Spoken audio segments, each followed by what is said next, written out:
hopefully. Yeah. Good morning po, good Congressman. Earl po from IVC 13. Sir, on another topic, sa press con po ni Vice President Sara Duterte and over the weekend, ilan po sa mga House leaders natin na nagpahayag ng kanilang pagkabahala sa ilang mga statement na binitawan ng ating Vice Presidente. Any comments or reaction po on this one, sir? Thank you. Yung sa akin talaga, gusto kong tanungin kung okay lang ba siya eh. Nag-aalala po talaga ako eh. Pero the statements were not even, for me, hindi na siya political eh. Parang it's a question of kultura. Nasa kultura ba nating mga Pilipino yung mga ganyan na statements? Ganyan ba tayo pinalaki? Ganyan ba kapaligiran natin? So, talagang nanlilisik. Parang galit na galit sa mundo.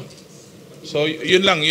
Kaya talagang question ko po eh, kung talagang okay ba siya. So, yun. Some of the Young Guns leaders requested psychological evaluation for the Vice President, sir. Would this be firm or may re-recommenda daw po ba tayo na...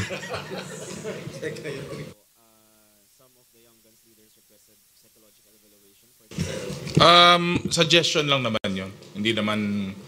Una-una, hindi rin naman ako pwedeng magrekomenda at wala rin akong kilala. Kasi so far parang okay pa naman ako. Pero the people have seen the interview. So parang may something. Ewan ko. Oo. Parang punong-puno ng galit saka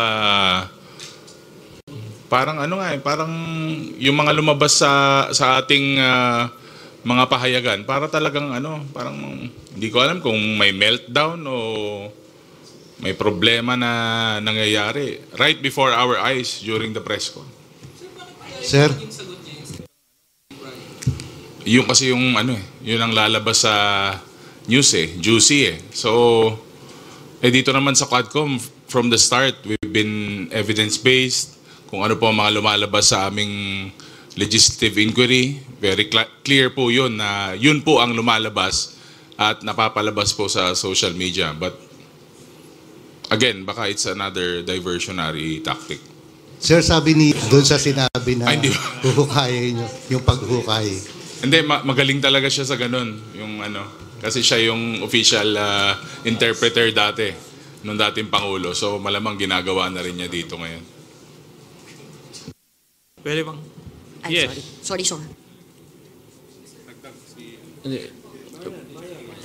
Punong-puno ng galit talaga. Yes. Why